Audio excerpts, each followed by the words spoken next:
Loving Heavenly Father, we thank you, Lord, for this time. Thank you, Lord, for bringing each one of us to the virtual Sunday school. Thank you, Lord, for this wonderful privilege, Lord, of knowing you, of loving you, of obeying you, of following you. Lord, thank you, Lord, for choosing each one of us. Thank you, Lord, for the privilege of, Lord, learning your word, Lord, at the Sunday school and in our personal lives. Lord, we commit this time into your hands, Lord, even as we go through the general session and our classes. We pray, Lord, that we will realize your presence and, Lord, we will worship you in spirit and in truth. Lord, we pray, Lord, that you will teach us, Lord, what you want us to learn. Help us, Lord, to follow you, obey you, always be close to you, Lord. Commit each one of us into your mighty hands. We commit each one of the teachers into your mighty hands. Lord, we pray, Lord, that you will, Lord, bless us, Lord, bless us with your presence. Bless us with your word. Bless us, Lord, with everything, Lord, good from above. Lord, commit us into your mighty hands once again. We pray in Jesus' name. Amen.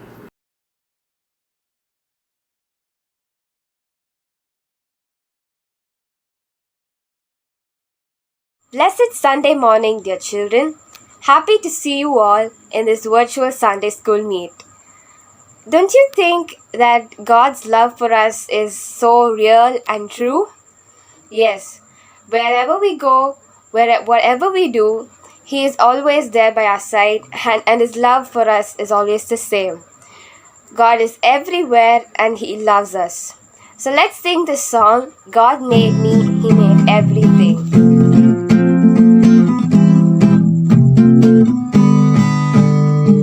God made me, He made everything. God loves me, He can do anything. If I run over here, if I run over there, God is everywhere and He loves me. God made me, He made everything. God loves me, He can do anything. If I run over here, if I run over there, God is everywhere and He loves me. When I look up, up, up, I know He's real. When I look down, down, down, I believe what I found. When I look in God's word and I search for Him, He rewards me, 'cause He loves me.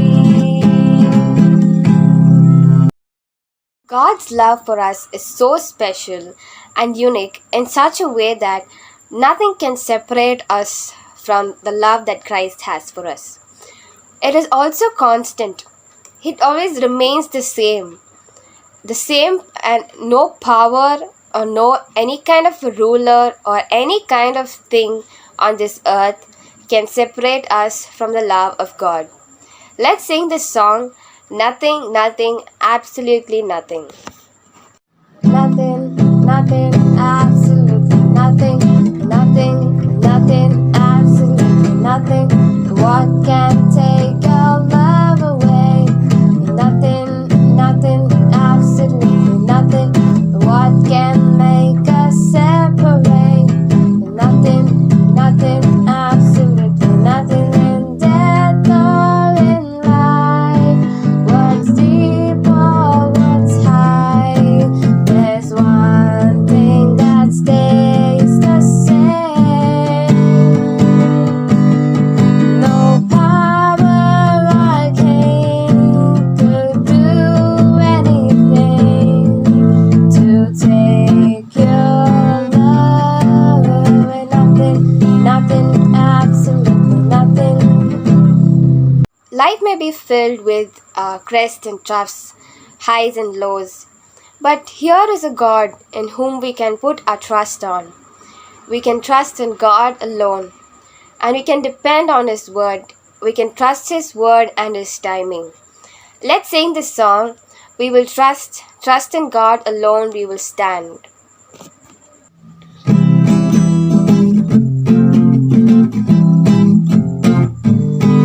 We will trust in God alone we will stand.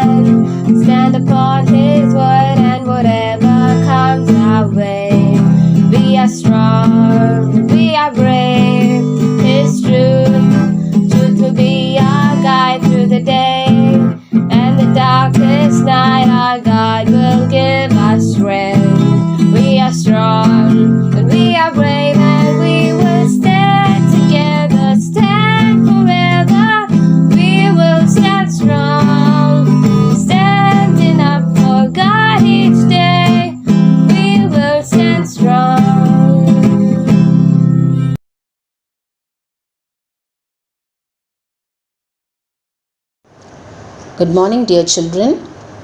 As we are going to meditate on God's Word, let us bow down our heads in prayer. Heavenly Father, we praise and thank you, Lord, for this Sabbath day. Jesus, we want you to speak to us through your Word. Enlighten us as we meditate on your Scripture. We pray, Lord, that at the end of the meditation, we will be able to inculcate whatever we have learned. In Jesus' name we pray. Amen. Dear children, the topic that I have chosen for today's meditation is Do Not Be Hooked. I'm going to tell you a small story about a fish, and I hope that all of you will listen attentively. Once upon a time, there was a fish named Joey, and it was swimming in the river and enjoying its everyday food. The little fish was always accompanied by the older fish, and as they were swimming in the river, the older fish would teach Joey about the traps that are kept for the fishes. And one such trap was a hook which had a bait. The bait was always a small worm. So the older fish told Joey that he needs to be very careful.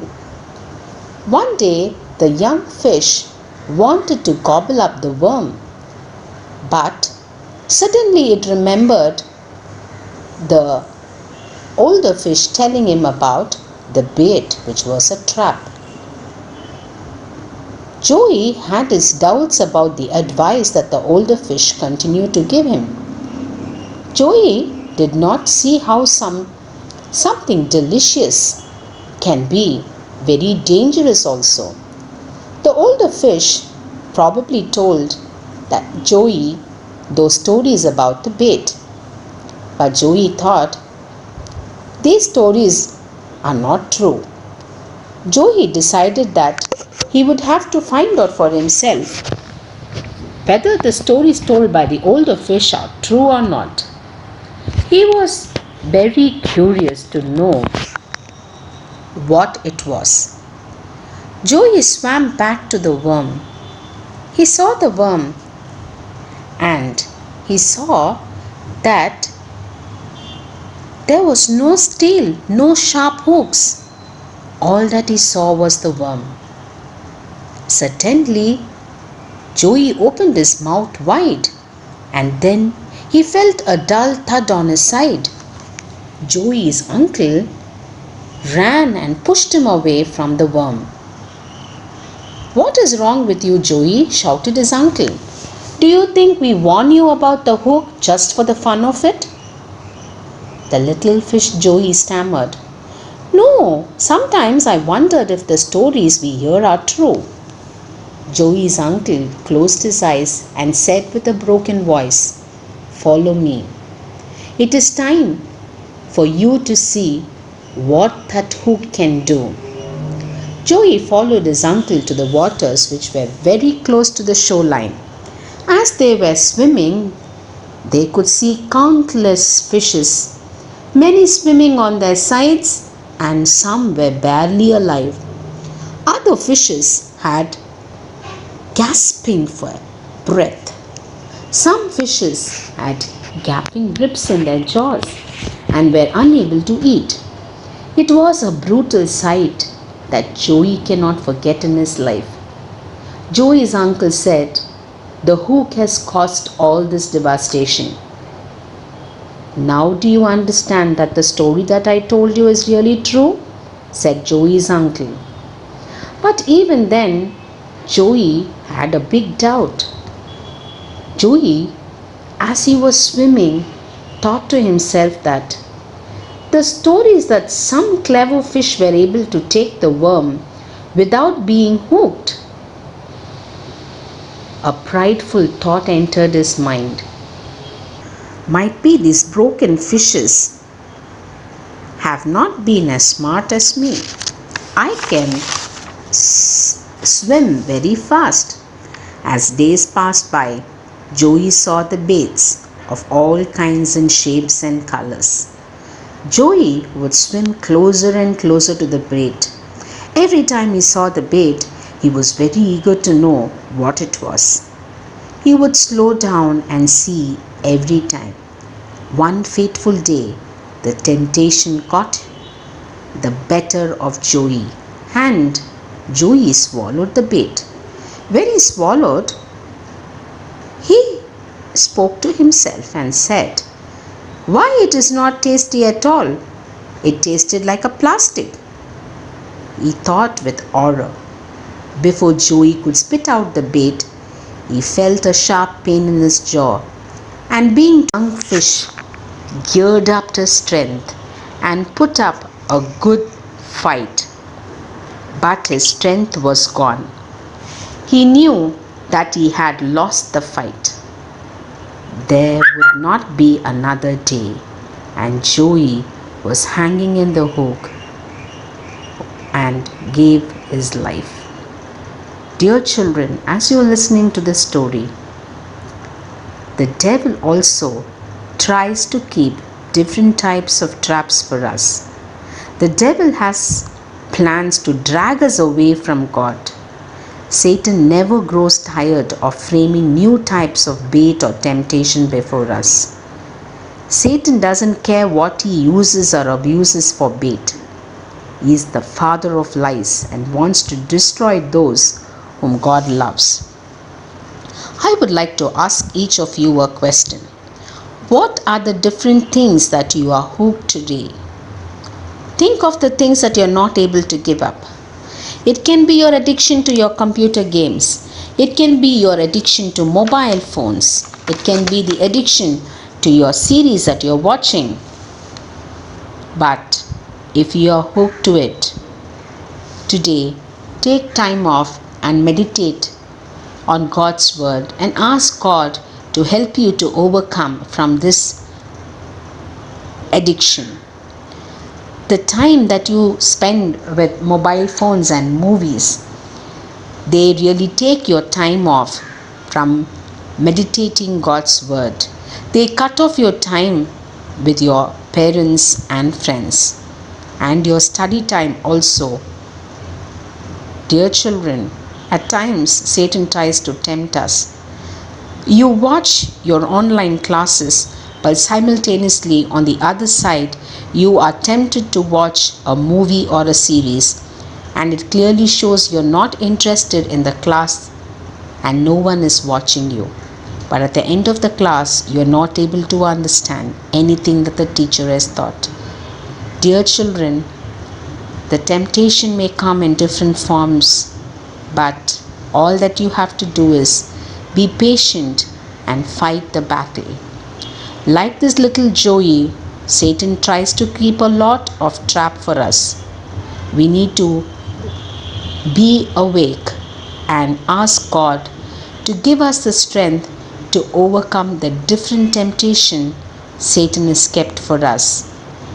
Proverbs 28:13 we read, "Whoever conceals their sins does not prosper, but the one who confesses and renounces them finds mercy."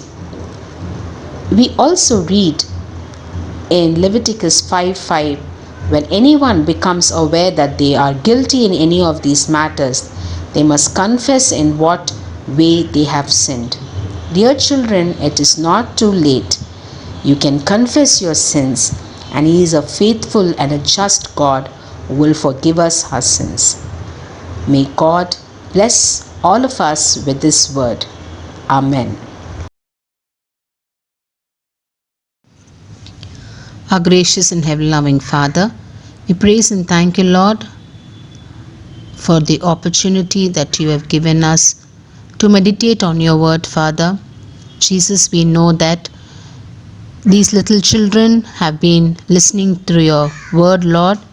I pray, Lord, that whatever things that they may be hooked to, Lord, give them the strength to let go it and let not be a stumbling block to their spiritual life, Lord Jesus. Father, I pray that you will speak to each and every child, Lord Jesus. Strengthen them, Lord. Give them the grace to overcome whatever they have been hooked to, Lord. And I pray that, Lord Jesus, that you will give them the knowledge and wisdom from above and the discerning spirit, Father, to know what is right and wrong in their life, Lord. I especially pray for the teens, Lord, as they are, Lord Jesus, in a state to make the decisions in their life, Lord. Let them patiently wait, Lord Jesus, and understand that you have a bigger plan for them, Lord. I pray, Lord Jesus, that they will really commit each and everything that they are into your hands, Father. In Jesus' name we pray. Amen.